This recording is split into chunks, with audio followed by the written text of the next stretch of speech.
nagpakasal ako, goodbye na showbiz. Ever since, because alam ko sarili ko, kilala ko sarili ko. Kasi hindi pa nga kami, hiniwalay na ako. Finally sa 3 taon na pagsasama ni Ellen Adarna at Derek Ramsey. Nakabuo na ng sinapupunan ng aktres ang first baby nito kay Derek Ramsey dahil buntis na ito. Opo, buntis na si Ellen Adarna kay Derek Ramsey matapos ang trial and error nitong pagsubok na makabuo ng baby ay mukhang binayayaan na sila ng puwong may kapal. Ayon sa balita 4 months nang buntis si Ellen Adarna. Alam naman natin na naging mapait ang nakaraan ni Derek Ramsey sa hiwalayan nila noon ng dating girlfriend na si Andrea Torres.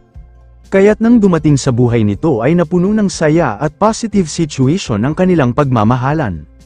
Bagamat makikita sa mga larawan ay nag-family picture sila ng anak niyang si Elias at stepdad nitong si Derek Ramsey.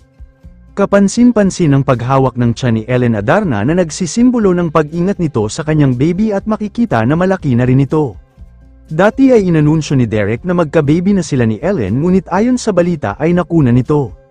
Kaya't naghintay umano muna ang aktor ng ilang buwan bago ito sumubok na magkaroon ulit ng baby kay Ellen.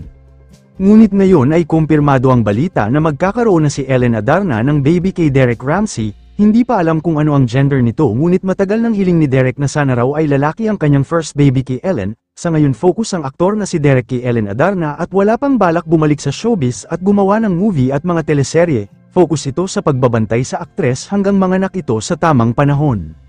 Blind item muna tayo mga ka-showbiz, isang sikat na aktor ang magiging ama na ngayong 2024. Take note, binata ang aktor na ito kaya't mukhang magugulintang ang buong showbiz kung sakaling aaminin niya na magkakaroon na siya ng anak. Wala pang kumpirmasyon sa aktor sa balitang magkakaroon na siya ng anak. Ngunit inaasahan raw ng madaming nakasubaybay dito na aaminin niya na magkakaroon na siya ng anak. Hiling pa raw ng aktor na ito na sana raw ay lalaki ang lumabas sa sinapupunan ng babae na ina ng kanyang pinagbubuntis. Yun lamang po, ano ang masasabi mo sa balitang ito, comment mo sa ibaba. Huwag kakalimutan i-like ang video na ito. Maraming salamat po sa panunood.